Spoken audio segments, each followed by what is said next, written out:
Good evening. On Television 1 tonight, Wild South reveals the secrets of the Kapiti Island Sanctuary, and with the grand final of Mastermind. Two searchers strike hitches in Mobile Masterpiece Theatre. A summer's lease continues. Simon Winchester and Willie Nelson are guests on Saturday Night Live on Sunday. And Jumping the Queue is a suicide saga with a difference. That's One Playhouse. First on 1 tonight, Frontline with Ross Stevens next.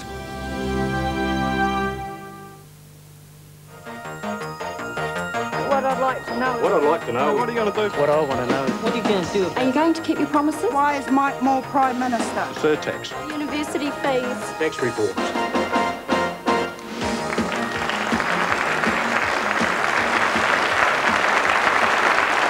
In January of this year, Employment Minister Annette King dubbed 1990 the year for employment.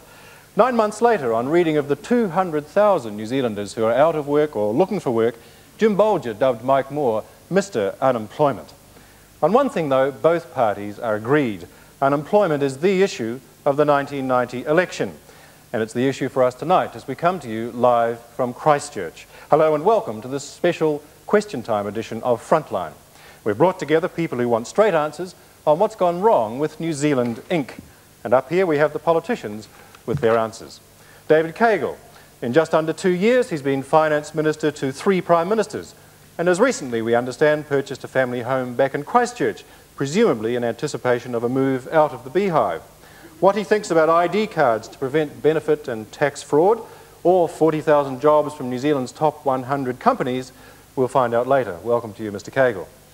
Ruth Richardson, she who defends National's 2% inflation goal against the enemies within her own caucus, including the oldest warrior of them all, Sir Robert, who says the Reserve Bank Act is foolish legislation, and Winston Peters, who describes it as drivel. Welcome to you, Ruth Richardson. Annette King once said unemployment is not an easy problem to solve, and later that unemployment was a crisis which contains opportunities. We plan to open the window on those opportunities with you tonight, Mrs. King. Welcome to the program. We have National's employment spokesman, John Banks. Has he or has he not promised to do away with weekend rates? And also with us, Jim Anderton, who chose a prophetic role in the wilderness rather than a place in a Labour caucus that was determined to flog the family silver. Welcome to you, Jim. Our first question comes from Dr. Michael Baker, and he comes from Wellington. My question is on the health consequences of unemployment. As a doctor, I'm very concerned about the effects of the current high levels of unemployment in this country. Unemployment causes widespread misery, family breakup, and other effects. There's also strong evidence that unemployment kills through suicide and other effects. My question tonight is, can National and Labour give an assurance that if elected, they will make full employment the primary goal of their economic policy? Thank you very much. That's a question first for you, Minister. Yes, we can give that assurance. We have already set that objective. It was set under Geoffrey Palmer as Prime Minister. Indeed, in my view, that has been the objective of our economic policies for some time. I think that indicators like inflation or debt or interest rates or objectives like balancing the budget are merely intermediate steps. They're important in their own right. They're important because they affect the way in which the economy performs, but their importance lies in the contribution they make towards an economy which is better able to employ everybody in New Zealand who wants to work.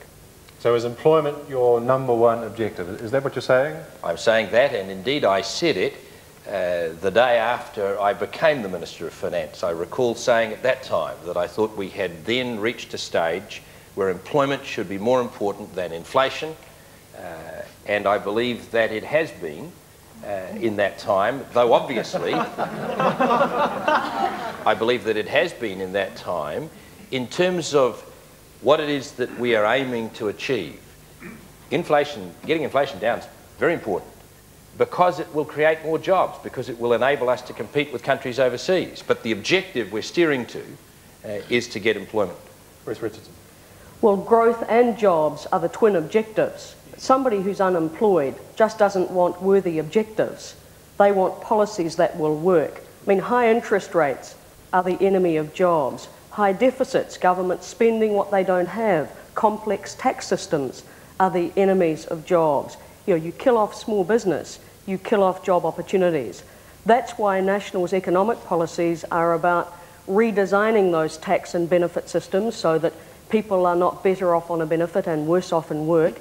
That's why National policies are about fundamental reform in the way in which we work so productivity can move up and with it job opportunities.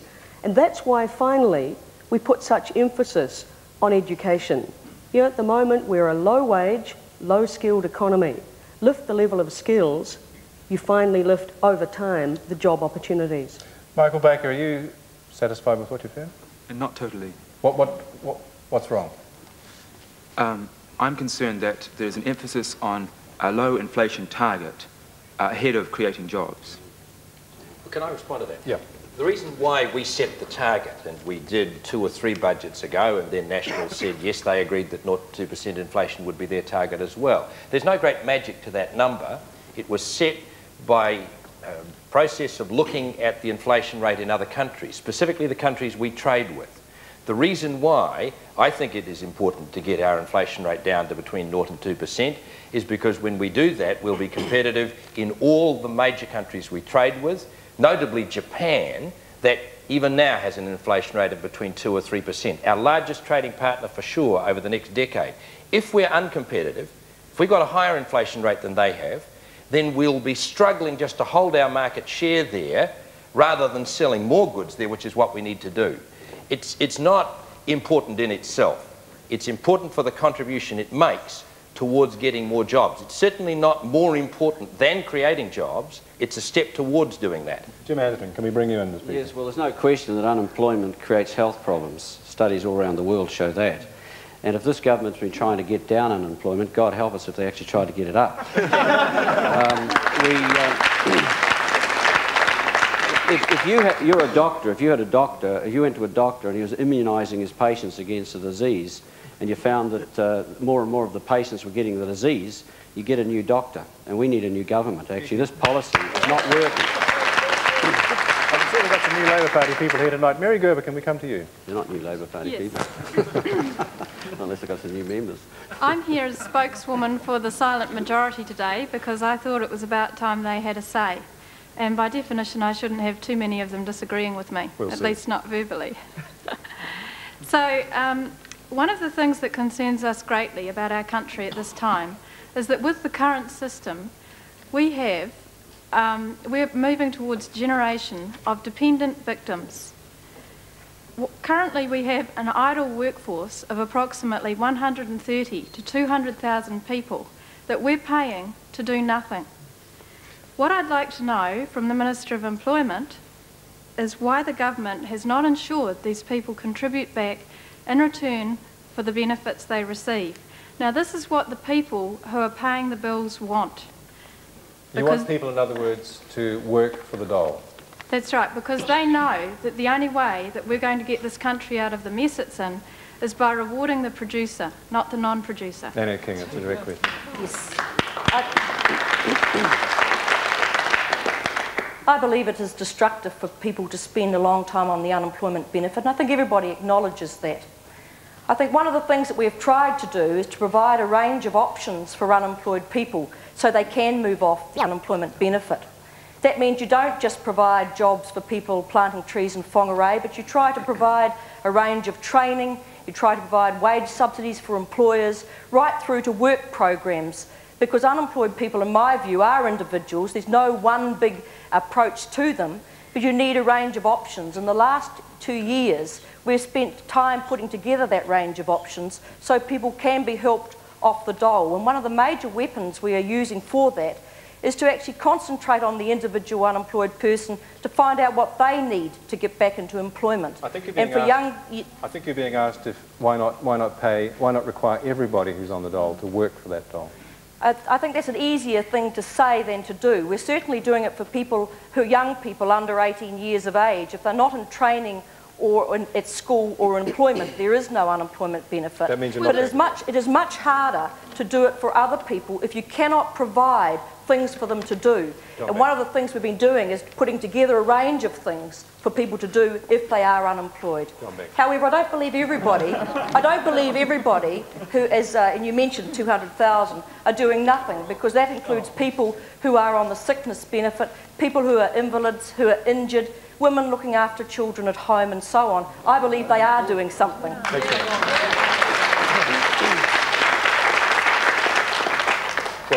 Well, firstly, thank you for the question. I agree entirely with your philosophy that it is crazy to pay so many people so much money to do nothing. I come from a region that has more unemployed than any other region in the country.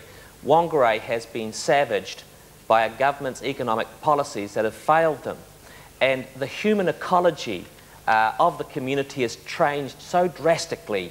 And I deal with these people every week in my office, and they say to me, all we want is a job opportunity. Let me give you two for instances. 60% of young Maori in Northland are unemployed, yet we have the best pine tree planting country in the world in Northland. They're the best foresters in the world. Let them go out and plant their idle land with pine trees. Furthermore, a young woman, say aged 20, been on the dole for 2 years, why not have her helping the elderly deliver Meals on Wheels during the week to the sick? 3 hours a day for 5 days a week, pay her award rates, give her a sense of purpose and direction. But paying people the dole to sit at home and do nothing is absolutely bankrupt. The extra money, sir, won't... You've raised a very interesting question, yes, Mr. Banks, with respect, and we'll just get on to something else. You've raised a very interesting question, and that's the whole thing about benefit abuse. We've heard the Prime Minister talking just before the weekend, Friday in fact, about the possibility of ID cards for those receiving benefits. How many in this audience think that is a good idea, ID cards for benefit receivers? How many of you disagree with that idea? Can I ask you, Mr. Cagle, how far has that idea gone? It's gone as far as being proposed by the Prime Minister of New Zealand.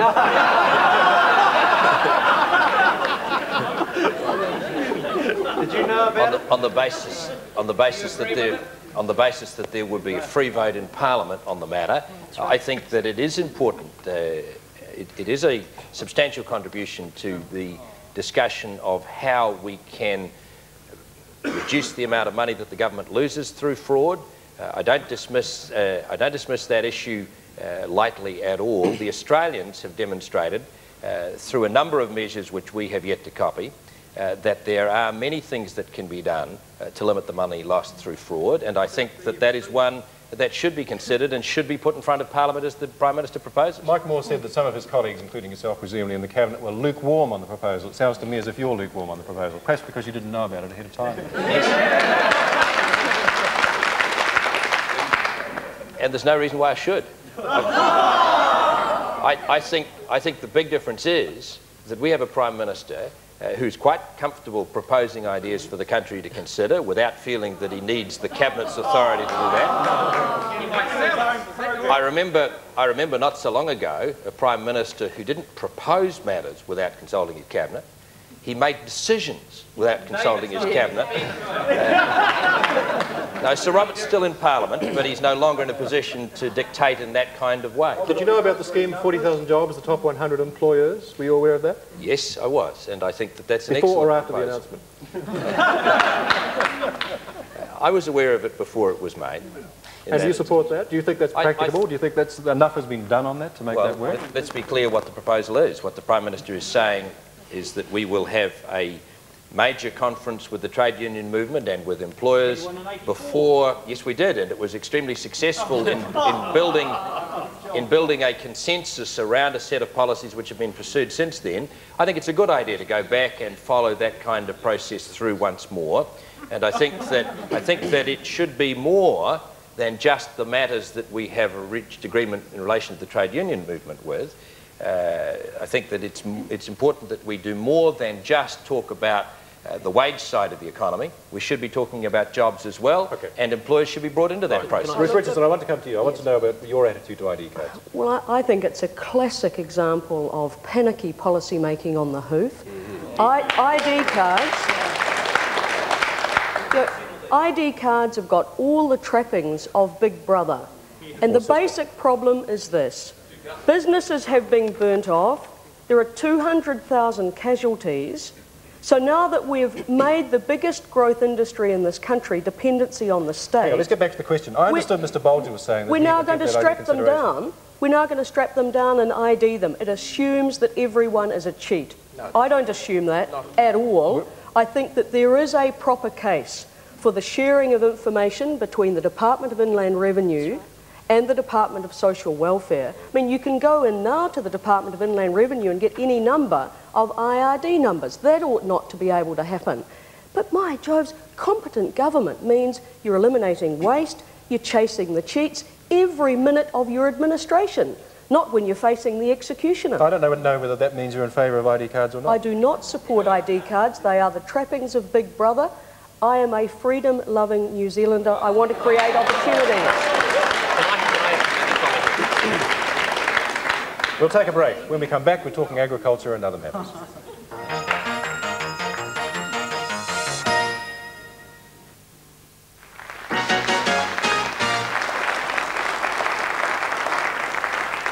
Welcome back, and our next question is coming from Alison Seymour of Christchurch. My question is to Mr Cagle and Ms Richardson. Will your party as government recognise the worth of a wife and mother staying at home to care for children while her husband is working?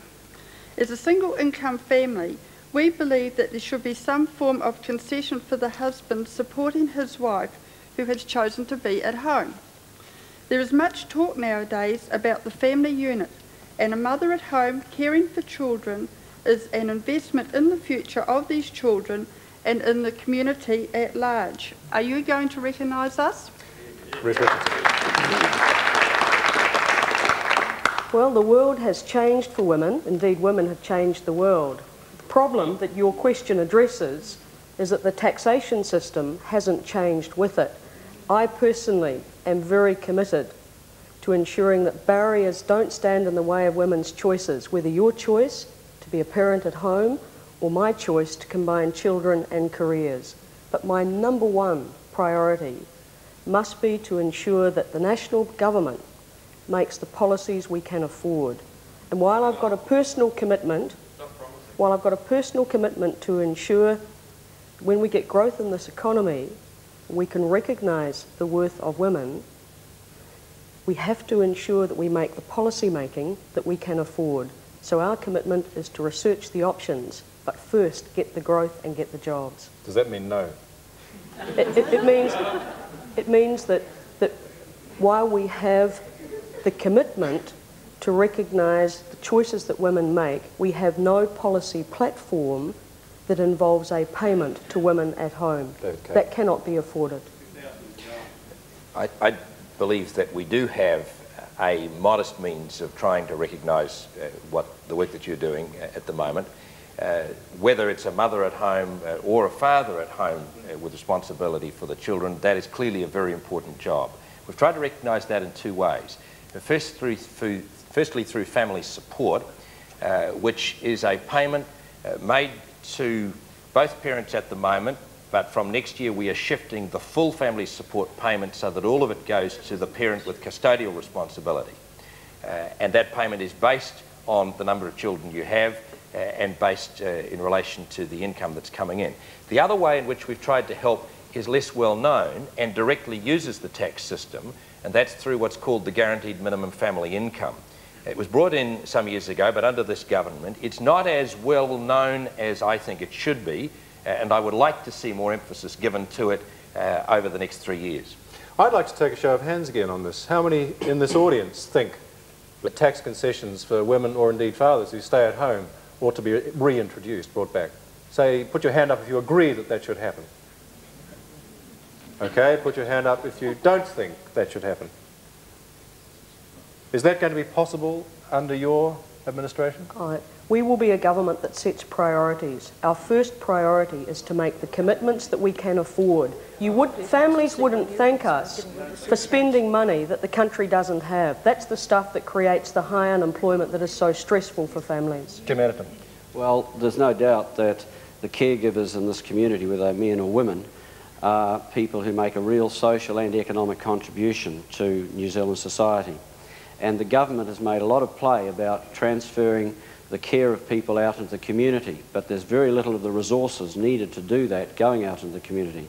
And we should actually be recognising the link between the taxation system and the overall social well-being of people, and make tax concessions available to those people who are making that contribution as it once was. In many countries, like Western Germany, for example, caregivers gets the equivalent of New Zealand dollars, about $60 for the first child they're looking after, and then it actually goes up for the second child, not like here where it goes down. Alison Seymour, what do you think of what you've heard? Well, my reply is that in the tax form you have a child care rebate, and that is allowed for widows, widowers, divorced and separated people, but there is nothing for legally married couples at all in a family. And I just sort of feel that there should be something. Why give it to divorced and separated people, and you've got legally married couples and they're not getting anything out of it? And it's getting that way that the family unit with the single income is just going to be a dying breed. Well, it's quite true that there is no specific, that particular rebate doesn't apply. You're absolutely right. To make the point again, the family support system does apply, and the guaranteed minimum family income also applies as well. Family support in particular channels a lot of money into low-income families with children, and I'm interested, I mean, I'm not surprised that people vote favour. I'd vote too if nobody required me to provide the cost, or nobody told me how much it costs. I'd probably be in favour of any tax concession. But when you're actually in government, you have to look at where the money's coming from. The old question can't be evaded once you're in government. Easy for oppositions to promise new tax changes, and at the same time to promise tax changes that would reduce the money that the government was collecting, like getting rid of the super surcharge. When you're a government, you've actually got to find the money, but we have through those two mechanisms. Arthur Moore. I'm a school teacher concerned about my students' future, and my question is, why does the government place a greater value on idleness than on study for work? The government pays a student at Technical Institute approximately $40 per week, but if that same student goes on the unemployment, they can receive approximately $120 per week. I'm not advocating abolition of the dole, but if anything, I think the payments should be reversed. 120 to the student and 40 to the unemployed. This would provide greater incentive for young people to further their education and training. Let's put that first to Annette King. Well, I have to say that your figures are actually wrong. No person is receiving $120 a week on the unemployment benefit, while a person is receiving 40 at a polytech. That actually is incorrect. Over the past few years, in fact, we've tried to bring unemployment benefits and what we pay for student allowances in line. But more than that, we've actually tried to provide a wider range of opportunities for people to get skills training.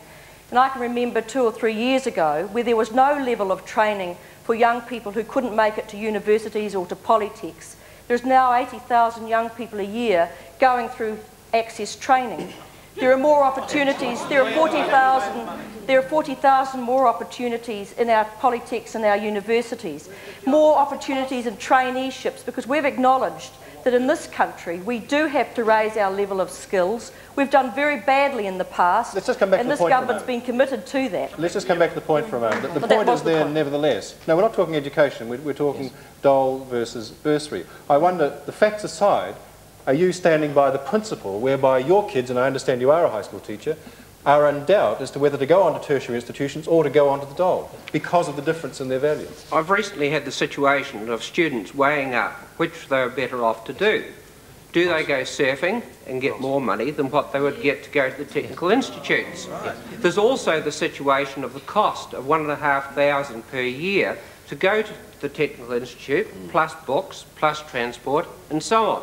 Now, we're not arguing about access schemes, and sure, my figures may not be 100% correct, but my son is getting $40 per week to go to Auckland Technical Institute.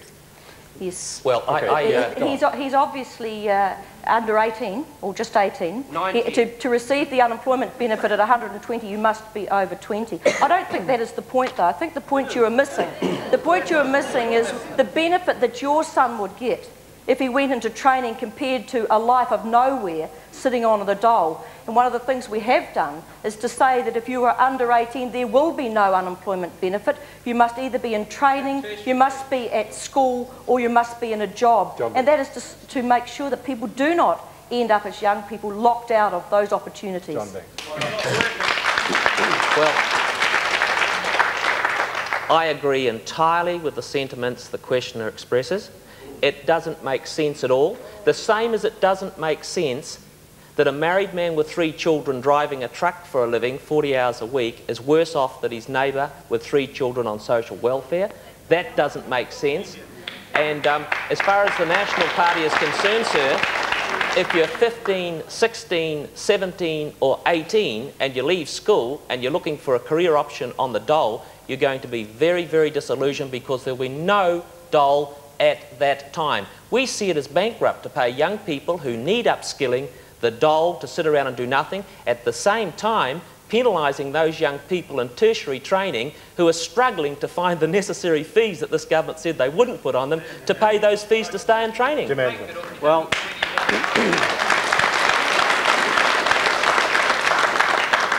we've had the kind of talk from the Minister of Employment that gives politics a bad name.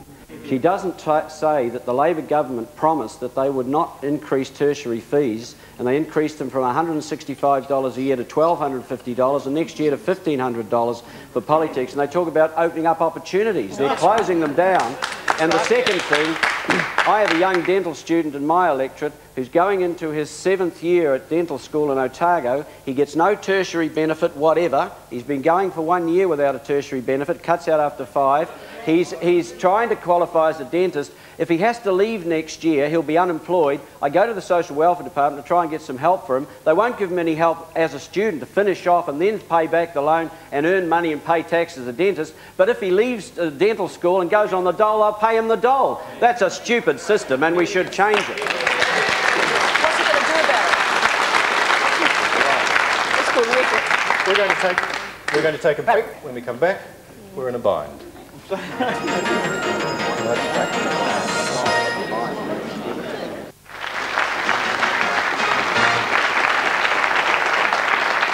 Welcome back. How long, you might ask, is a piece of string? Here's Rab McDowell. I, like many farmers, will soon be starting haymaking. The cost of my baling twine will be boosted at around $400 because of tariff protection of up to 35%. The farmers of New Zealand, while struggling to compete on international markets, will be paying $2 to $3 million extra to protect a handful of people making imported raw material into baling twine. This is a typical example of how inefficient this form of job protection is.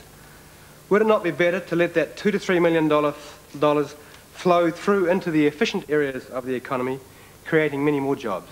David Cagle. I think it certainly makes more sense from an efficiency point of view and a jobs point of view to specialise in the things that we can do well and to export them. Can I add one more figure to the figure you quoted? You're quite right, I think, in saying that the tariff on bale of twine is 35% now. You may not know it used to be 120% until this government started bringing the tariffs down.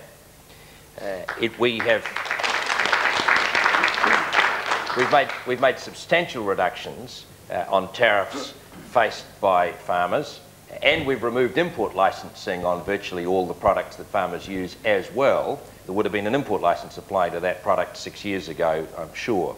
Not only that, I'm not saying that 35% ought to be accepted in future. It shouldn't. We've laid a path for future tariff reductions through to 1996, at which stage the tariff on that product would be down to 10%. Now, what the National Party may well say is that because it's an agricultural product, they get rid of the tariff altogether. But what we say about that is that we shouldn't be starting to do favours for particular sectors. We ought to be reducing our tariffs across the board.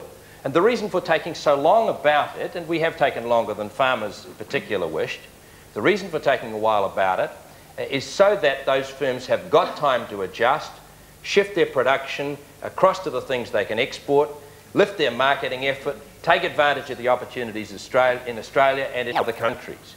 We are reducing the tariffs, reducing the costs that farmers face according to a plan designed to shift our industrial employment into the areas where we can compete.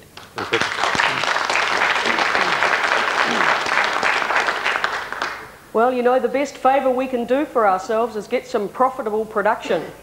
And I think what your question really understands is that one person's protection is another person's cost. I mean, we've got the chairman of the Wool Board sitting in the audience.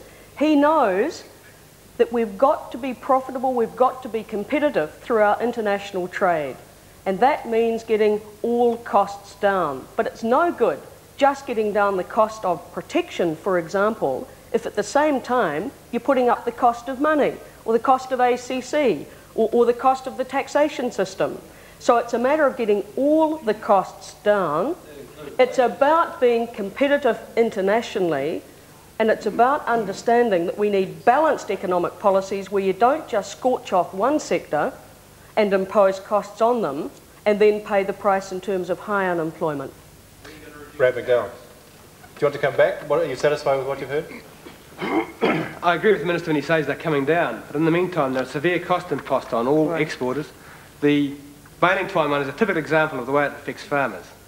The other tariffs in the industry, indirect, which affect all people in New Zealand, such as car tyres, such as shoes, they come onto the cost structure of all those people who are exporting, farmers, other businesses as well. Let's move on now to a question that relates exactly to what you've just been saying. It comes from Hugh Brading, who's joined us from Auckland. I'm a clothing manufacturer. I have been for 20 years. My plant employed 37 loyal staff, and we ran a very efficient company with skilled machinists, modern computer chip sewing machines, and a turnover of $1 million a year. We had a very successful company until 1988. With deregulation, I was forced to close my factory. I lost my $300,000 company and my life savings. Many of my 37 staff are now unemployed. I'm one of hundreds of men and women of my age group, previously the employers of the nation, who are now unable to find a job. I'm broke, I'm unemployed, and I'm on the dole. My previous plant is now in Fiji, sowing merrily. My question to you, Mr. Cagle, is, why did you, as Minister of Trade and Industry in 1988, decide to export hundreds of good New Zealand manufacturing jobs without thought to the consequent unemployment in New Zealand?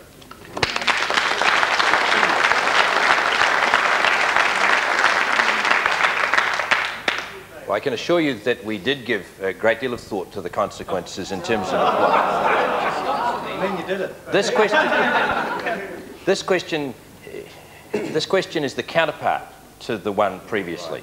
And as I explained to the farmer, we have reduced New Zealand's tariffs and the protection generally in order to encourage industry to specialise. Now, in the case of clothing, we still have import licensing and will for 2 more years. In addition to that, we still have higher tariffs on clothing than on most other goods and higher tariffs on clothing than most other countries have. What many clothing manufacturers have done, taken the advantage of that period of notice they've been given, isn't close up. I'm sorry to hear that you had to do that, but I've visited clothing firms recently in the course of this campaign and over the years since who are making a go of it, particularly in Australia, exporting clothing to Australia as a result of the opportunity that, I might say, this government's negotiated for them, because clothing was left outside CER when that was negotiated back in 1982. Indeed, I know clothing manufacturers who are looking to take on employees because they are expanding their employment, because they're selling more clothes overseas, not just to Australia, but other countries. It can be done. Some firms find it more difficult than others, but the time that has been given to them, the notice that they've been given of the reductions in protection, is enabling many to switch their production into export. Do you want to comment on that, Hugh Brady, and then I'll come to Jim? Yes, that of course makes me an idiot. No, it doesn't. No, it doesn't. It makes you less successful than some of your competitors. Can I make a point here? Can I make a point here? Do you want to come back at that, Hugh Brady? It makes you less successful than many of your competitors. Business is all about competition and the ability to take those opportunities. I'd like to make a point here. I would suggest that if you continue to watch the newspapers week by week, you will find that on a weekly basis there are receivership sales of clothing manufacturing companies week by week in most of the national papers. And my assessment of the situation is that you ain't seen nothing yet. Jim Andrews. Well, I think the minister's very selective in the clothing manufacturers he visits. He didn't go to Lane Walker Ruddick in Greymouth or Lane Walker Rudkin in Ashburton. And the other side of the ledger of the cheaper baling twine and the cheap gumboots, you may get those cheaper, but you're paying $2,000 million in unemployment benefits in this country at the present time, and it'd be a whole lot cheaper for the taxpayers. We'd have a better education system, a better health system, and more jobs if we weren't paying that. And the second thing is that what's the use of giving textile manufacturing to Fijians who are being paid 60 or 70 cents an hour to make those garments, and putting workers out of work in New Zealand at $9 or $10 an hour? You're not helping the Fijians, you're not helping the New Zealanders, so who are you helping? You're not helping Mr. Brady. Let's get some common sense into the way we run it. Not free trade, but fair trade. Fair trade is what we want. Mr. Brady, you are one of thousands of manufacturers in this country that have gone out of business. You've worked hard, you've committed everything, and you've gone out of business. We've lost about 75,000 jobs in manufacturing in the last 18 months. I come to this meeting tonight not only as the Member of Parliament for Wongarei, but someone, a small business practitioner, who has employed more people than every other member of the Labour Party caucus put together. That doesn't make me clever, but I know, sir, how difficult it is to get up in the morning and have to produce something, pay wages, employ people, and how hostile this government's policy mix has been to small business right across the country. And let me make one further point. The 135,000 small businesses in this country that employ less than 30 staff, the small business man, woman, and their family are going to provide the economic renaissance for prosperity and jobs. Jill Whitfield from Invercargill, talking about small business. That leads into my question. As a small business owner, I would like answers tonight from perhaps the finance spokespeople, please. What policies are your parties planning to put into place to encourage growth in small businesses, particularly existing businesses, to improve confidence, economic growth, and most important of all, employment opportunities? Can I ask you what policies? Give them some advice. You know, oh you've got a free no, I shot. don't want What to should give they them do? any clues, because I don't usually get the right sort of answers because they don't listen specifically to my question. Okay. Would you like me to read the question again? No, well. I heard the question. Thank you. The priority that we have in relation to the tax system over the next 3 years is to implement the recommendations that have been given to us as to how to simplify it. We made a start on that in the budget in July. We have further legislation in front of Parliament at the moment. The committee that recommended how to simplify the tax system, keeping it fair as we've made it in the last 6 years, but simplifying it as well, had a particular small business bias to it. Reducing the number of tax payments, getting every tax payment on the one day of the month, limiting the number of forms you have to fill in will reduce the costs. Well, there are far too many at the moment. I acknowledge that. That's the point. We can. Every budget with money. I'm sorry, Mr. Stevens, hang on. Just let the minister finish. Let the minister finish. Well. I'm sorry, that is not an adequate answer, and I really resent the way that your government now all of a sudden recognises small businesses as the answer to unemployment. Because when you turn around and say things like, we are going to make the tax compliance system easier, and we are going to reduce your taxes, make everything easier, take all this paperwork down so that we don't spend as much time doing it. We in small businesses do not forget, Mr. Cagle, that you are the people who complicated it in the first place. That's right.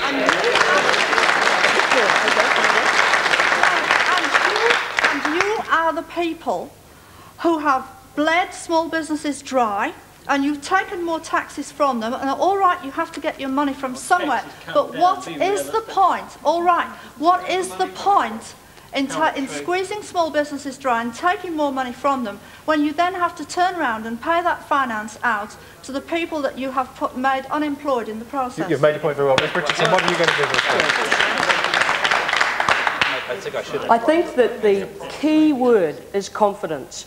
You've got to have confidence. There will be a government that will face up to your problems, because unless we can cure the problems of small businesses, we don't have an economy.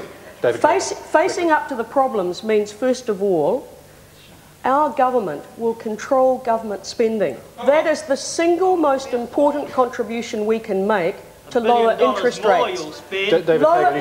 Lower interest rates are the #1 cost for small business, then a complex tax system, then an industrial relations system that doesn't allow you to take charge of your own enterprise and make your own deals. We're going to face up to those problems for you.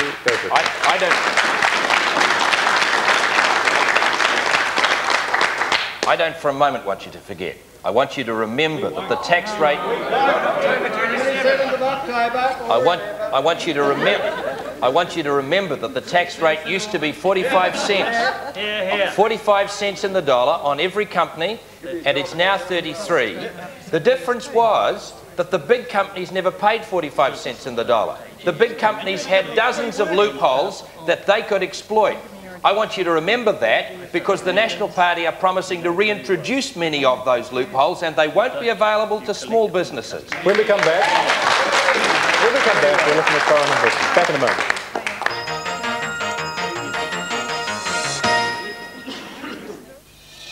Monday on Homes. Some critics say they don't have a policy and couldn't run a picnic, let alone Parliament. Others say they're going to get eaten alive by the main parties. The Greens on Homes, Monday at 6:30 on 1.